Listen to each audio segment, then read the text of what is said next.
I had always loved jazz music and was a saxophone player from a very young age. But, you know, in the 80s, when coming up living in Boston, I had the opportunity to play and perform in some rock bands, and I got into it. Like, there were bands at the time like X-Ray Specs and the Psychedelic Furs that all had saxophone, and early Roxy Music records, which I always really liked.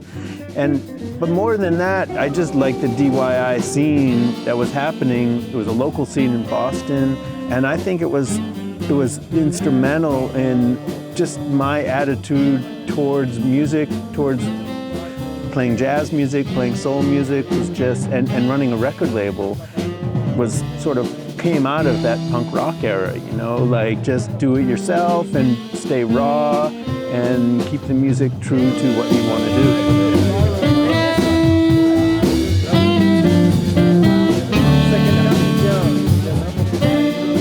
My first influences were really my dad's record collection, which were, you know, Lester Young and Charlie Parker records. And then having the opportunity to perform in these punk rock bands, I got real into it. But in between that, you know, I always gravitated towards raw music, and it could be from Iggy Pop and the Stooges. To me, feels very similar to James Brown. You know, there's an energy and a rawness.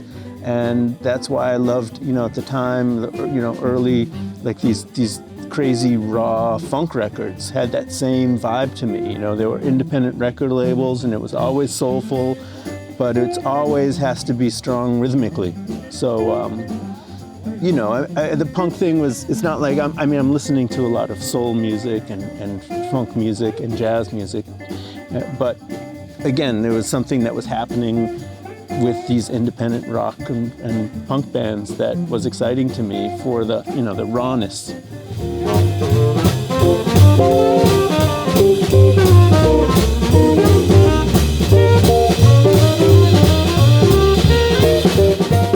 You know, working with Al Green was a dream come true, and, you know, with Mark, being able to be in front, you know, work on the Amy Winehouse record and help create that album, which turned out to be a huge success and something that, you know, I mean, it's one of those records that come along once in a lifetime where it just touched so many people. And that was real important. But again, like to work with Sharon night over night and to work with the band, the Dap-Kings, which was why that Amy Winehouse record came out the way it did. That was a band, you know, we were best friends, we were traveling together.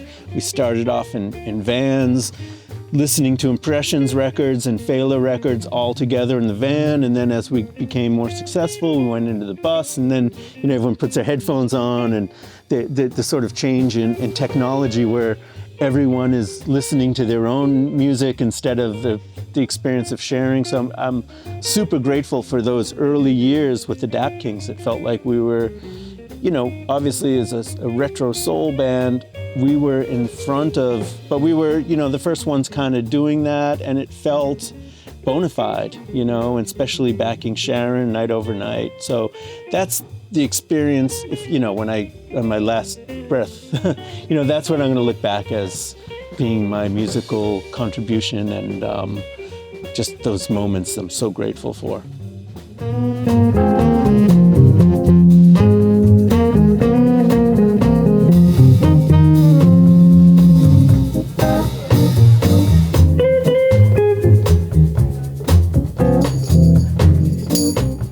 Well, so yeah, I mean, this is what I was built for, you know. I mean, playing, again, like the Sugarman 3 and playing saxophone. I've had success running a record label, and I've had success playing on a lot of records as a studio musician. But to me, it always was the ground to get down was playing in a club, playing bluesy soul jazz music, kind of what I originally started. And the reason I got into all these other bands was because of the work I did with the Sugarman 3, and that's how I met Gabe Roth, and that's how I met all the people that allowed me to do all the stuff that I had done over my career. So to be able to come back to that is an amazing opportunity for me, especially now at my age, and with Sharon gone and all the, you know, a different stage in my life and different expectations.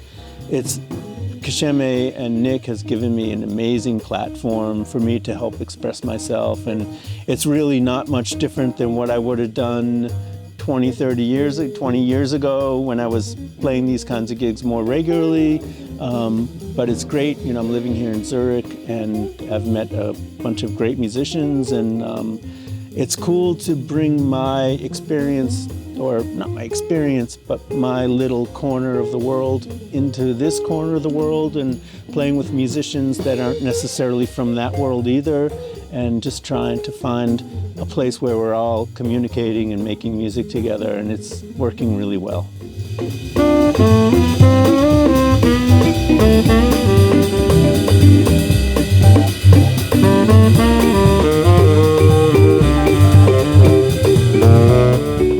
Man, 2024 is, well, from the record label standpoint, is amazing.